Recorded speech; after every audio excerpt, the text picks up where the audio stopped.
పాడికి ఆధారం పచ్చిమేత. పశుగ్రాసాల లభ్యత పుష్కలంగా ఉన్నప్పుడే పశుపోషణ లాభదాయకంగా ఉంటుంది.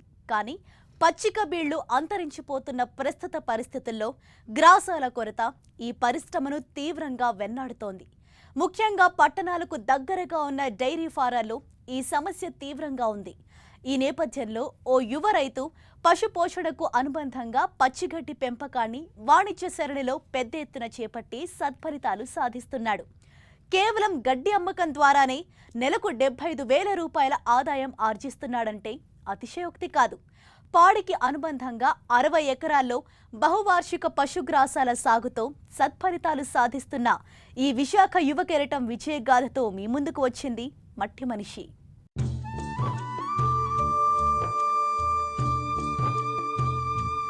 అనుభవం ద్వారా ఆర్జించే జ్ఞానం అభివృద్ధికి బాసటగా నిలుస్తుంది.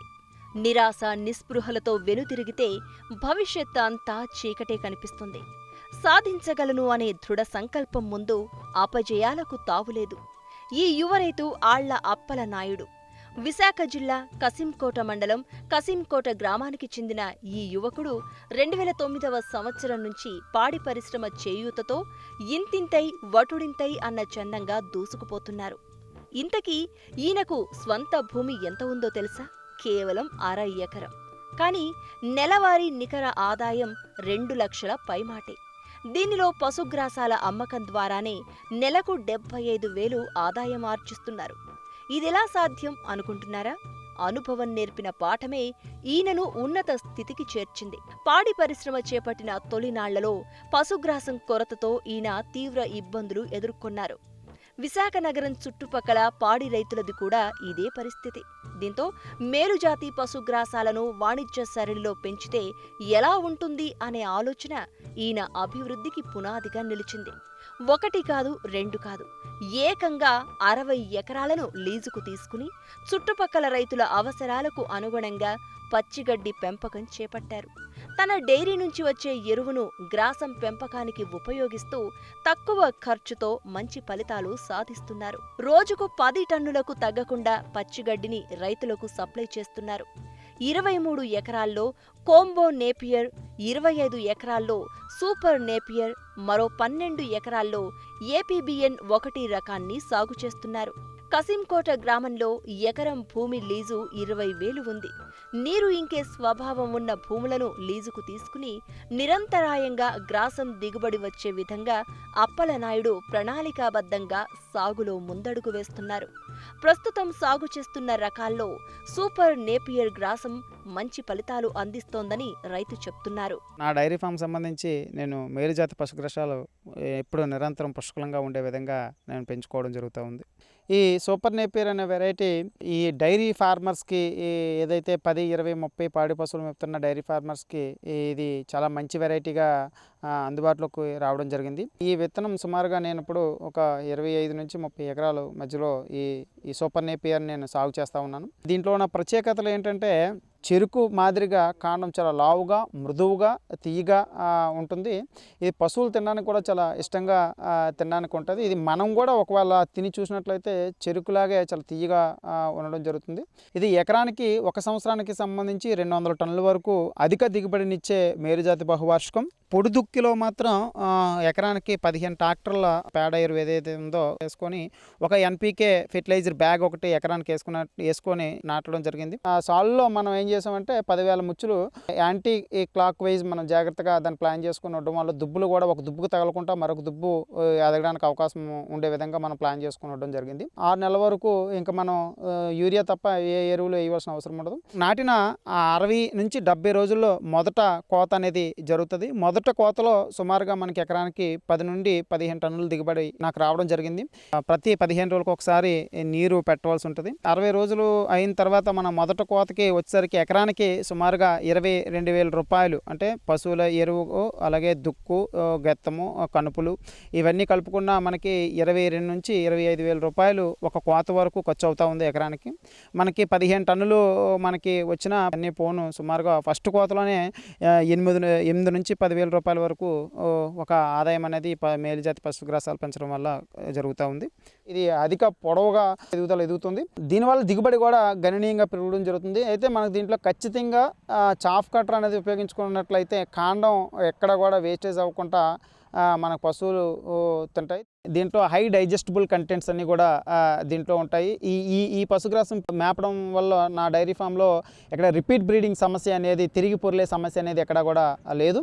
పాలలో ప్రతి మేలుజాతి పాడి పశువుల్లో ఒక రోజుకి 600 నుండి 800 ml పాలు దిగుబడి అనేది ఖచ్చితంగా కనబడుతుంది. ప్రెగ్నెంట్ పశువులు అయితే పెయ్యులు దృఢంగా పుట్టడం, పెయ్యులు కూడా ఈ పశుగ్రాసం పెంచడం వల్ల దృఢంగా పెరిగి తొందరగా ఎదకు రావడం కూడా జరుగుతూ ఉంది. ఈ పచ్చిగడ్డి రకం APBN 1 ఏడాదికి 9 నుంచి 10 కోతలు అందిస్తుంది. కాండం సన్నగా ఉండడం వల్ల పశువులు ఇష్టంగా తింటాయి. ఈ యువ రైతు 12 ఎకరాల్లో దీన్ని సాగు చేస్తున్నారు. APBN పశుగ్రాసాన్ని సుమారుగా నేను ఒక 12 ఎకరాల్లో పెంచుతూ ఉన్నాను. ఇది లాస్ట్ 10 years నుంచి నా దగ్గర APBN వెరైటీ ఉంది. మేలుజాతి బహువార్షికాల్లో ఒక వెరైటీ. ఇది తొందరగా ఎదుగుదల కూడా బాగుంటుంది, అలాగే కాండం కూడా లావుగా ఉంటుంది. 35 నుంచి 40 రోజుల్లో ఈ వెరైటీ పెరుగుదల ఉంటుంది. ఈ గ్రాసంలో ఉన్న వెరైటీ ఏంటంటే మరీ ఎక్కువ హైట్ రాదు, సూపర్ నేపియర్ అంత హైట్ రాదు, హైట్కు తక్కువ వస్తూ ఉంటుందండి. ఈ ఎకరానికి సుమారుగా మనం 12,000 ముచ్చులు నాటుకోవాలండి. ఉడిసిన 70 రోజులకి సుమారుగా 10 నుంచి 12 టన్నులు అనేది ఒక కటింగ్కి రావడం జరుగుతుంది. ప్రతి 35 నుంచి 40 రోజులు, 45 రోజుల వరకు కూడా ప్రతి కటింగ్ వస్తూ ఉంటుంది. సంవత్సరం అంతా మనకు చూసుకుంటే 120 టన్నుల వరకు కూడా ఈ APBN వెరైటీ అనేది దిగుబడి రావడం జరుగుతుంది. ఫస్ట్ నాటిన 15 రోజులు 20 రోజుల్లో లైట్గా ఎకరానికి ఒక యూరియా బ్యాగ్ ఒకటి వేసుకోవాల్సి ఉంటుంది. తర్వాత ఎదిగిన తర్వాత NPK ఫెర్టిలైజర్ అనేది ఎకరానికి ఒక బ్యాగ్ వేసుకున్నట్లయితే కటింగ్ వరకు ఇంకేమీ అవసరం లేదు. ప్రతి 15 నుంచి 18 రోజులకి ఒక 6 తడి నీరు పెట్టవలసిన అవసరం ఉంటుంది ఈ వెరైటీకి సంబంధించి. కటింగ్ అయిపోయిన మరుసటి 2 రోజుల్లో యూరియా వేసి మనం నీరు పెట్టుకున్నట్లయితే ఇది సరిపోతుంది. 6 నెలలకు ఒకసారి పెళ్ళ మధ్యలో నాగలతో దుక్కు చేసుకున్నట్లయితే దుబ్బులు ఎలా పడితే అలా పెరగకుండా ఒక క్రమ పద్ధతిలో పెరుగుతాయి. దానికి బోధులు అలాగే ప్రతి 6 నెలలకి లేదా 3 నెలలకి 6 నెలలకు ఒకసారి పెళ్ళ మధ్యలో దుక్కు చేసుకోవడం వల్ల కూడా ఈ వెరైటీ మరింత పిలకలు, దాని తర్వాత దుబ్బు శాతం, భూమి యొక్క గుళ్ళతనం పెరిగి మరింత గడ్డి అభివృద్ధి చెందడానికి. కోంబో నేపియర్ గడ్డి సమీప ప్రాంతంలో సాగులో ఉంది. ఈ మూడింటిలో దేని విశిష్టత దానిదే. అయితే సూపర్ నేపియర్ ఎత్తు ఎక్కువ పెరగడం, మిగతా గ్రాసాల కంటే రెట్టింపు దిగుబడినివ్వడం వల్ల తక్కువ భూమి ఉన్న రైతు కూడా పశుపోషణలో మంచి ఫలితాలు పొందే అవకాశం ఏర్పడుతుంది. గ్రాసాలను దఫాలుగా సాగు చేయటం, నిత్యం దిగుబడి వచ్చేలా పశుగ్రాస కోతలో తగిన మెళకువలు పాటించడం వల్ల రోజుకు 10 టన్నుల గడ్డిని ఈ యువ రైతు మార్కెట్ చేయగలుగుతున్నారు. ఎక్కడైతే పశుగ్రాసం కొరత ఉన్న డైరీ ఫార్మ్స్ ఉన్నారో వాళ్ళందరూ కూడా నాతో ఒప్పందాలు చేసుకుంటే వాళ్ళకి రోజుకి 2 టన్నులు, 3 టన్నులు, 5 టన్నులు అనేది నేను ఇక్కడ కట్ చేసి పంపిస్తూ ఉంటాను. డైరీ ఫామ్కి ఉన్న దూరం, ట్రాన్స్పోర్ట్ ఇవన్నీ కలుపుకొని నేను 2200 నుండి 2800 వరకు టన్ను విక్రయించడం జరుగుతుంది. రోజుకి 10 టన్నులు సుమారుగా అంచనాగా 10 టన్నులు నేను సప్లై చేస్తూ ఉంటాను 2 నుండి 3 వెహికల్స్లో. సో 10 టన్నులు మనం సప్లై చేసినప్పుడు ఈ పశుగ్రాసం పెంచడానికి, అలాగే భూమి కౌలు, అలాగే ఫెర్టిలైజర్స్కి, వాటర్ పెట్టడానికి, ఈ తర్వాత లేబర్కి ఇవన్నీ పోయినా రోజుకి నాకు 2 నుంచి 3 వేల రూపాయలు నికర ఆదాయం అనేది కలుగుతుంది. రోజుకు సరాసరిన ఖర్చులు పోను 2,500 రూపాయల నికర లాభం చొప్పున నెలకు 75,000 నికరాదాయాన్ని పశుగ్రాసాల సాగు ద్వారా అప్పలనాయుడు సొంతం చేసుకుంటున్నారు. అభ్యుదయ పాడి రైతుల సంఘం అధ్యక్షుడిగా ఉన్న ఈయనకు చుట్టుపక్కల రైతులతో ఉన్న పరిచయాల వల్ల పశుగ్రాసం మార్కెటింగ్ మరింత సులభంగా మారింది. ఒకే చోట పెద్ద ఎత్తున పశుగ్రాసాలను పెంచడంతో పశుసంవర్ధక శాఖ నుంచి కూడా తోడ్పాటు లభించింది. తోటి పాడి రైతుల అవసరాలు తీర్చడంతో పాటు మేలుజాతి గ్రాసాల సాగుతో తన ఉపాధికి బలమైన పునాది వేసుకున్న ఈ యువ రైతు కృషి అభినందనీయం. ఆవులతో పశుపోషణ ప్రారంభించిన యువ రైతు అప్పలనాయుడు పాడి పరిశ్రమతో దినదినాభివృద్ధి చెందారు. ప్రస్తుతం నెలకు ₹1,00,000 పైగా నికర లాభం సాధిస్తూ తోటి రైతులకు ఆదర్శంగా నిలుస్తున్నారు. ఆ వివరాలను నెక్స్ట్ ఎపిసోడ్లో తెలుసుకుందాం.